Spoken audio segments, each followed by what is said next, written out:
hip 90-90, lead leg, pails, and rails. To get into that hip 90-90 position, you can start off as you see me here, and then simply let both of your legs fall to the same direction. Once you've done that, we want to square up our 90s. The first one is between the two thighs at the groin. Second and third are at the front and back knees. So whenever you have all your 90s in place, at that point, just simply try to sit as upright as you can. You may feel some resistance from your hips, but we're going to focus in on the lead hip. We do that by simply trying to keep the chest up nice and tall and pulling our chest forward. Now, as you do that, you should feel a lot of tension develop on the floor side of your leading hip. And at that point, once you feel that tightness build up, that's where I want you to hold and maintain the sensation of stretch for about 2 minutes. If you want to go ahead and do that 2-minute hold, go ahead and pause the video because I'm going to go right into pails and rails. If you do pause the video for your 2-minute hold, make sure that you stay in that position. Don't come out of it before going into pails and rails. You want to stay forward in your stretch position until we are totally done going through pails and rails. So go ahead and pause if you need. Pick up when you're ready. Pails contractions is simply contracting all the stuff that's being stretched. So all the stuff on that floor side of the hip out here, that's the stuff that's working during pails for your hip. So in the lead leg, we're trying to increase something called external rotation of this hip. So to perform pails, you're going to use all the muscles of your hip to try to push this lower leg, foot, and ankle into the floor. But nothing's actually going to move. You're going to maintain this position. Start off light with that. Simply start off by just trying to put some pressure into the floor through this lower leg, foot, and ankle. And you're going to feel that stuff out there start to tighten up. Start off light on a scale of 1 to 10 at a 1 or a 2.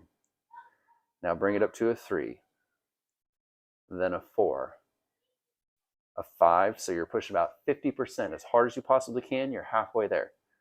Then a 6, a 7, an 8, 9. Now you're pushing down as hard as you feel that you can. You should be shaky. It should be nice and tight on that floor side of the hip. I want you to keep pushing, keep pushing, keep pushing. Hold, hold, hold, hold. Keep pushing. I know it's tough. Maintain your position. Now gradually relax your contraction back to 0. Don't just turn it off. Turn it down. As soon as you're done with your pails, we're going to go into rails, which is essentially contracting the opposite muscles, everything that is bunched up here. To do that, you're just going to try to do the exact opposite. Use the muscles of your leg to try to lift this lower part of your lower leg, foot, and ankle away from the floor, like you're trying to get that to elevate away. It's not actually going to go anywhere, and you're going to feel a lot of stuff up here get bound up and tight. I want you to go ahead and try doing that. Start off light on a scale of 1 to 10, you're to 1. Bring it up to a 2, up to a 3, a 4, a 5, a 6, 7. It should feel like it's kind of pulling you deeper into the range a little bit. 8, 9, and 10. Keep holding, keep holding.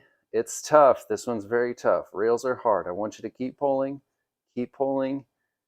and gradually relax to 0.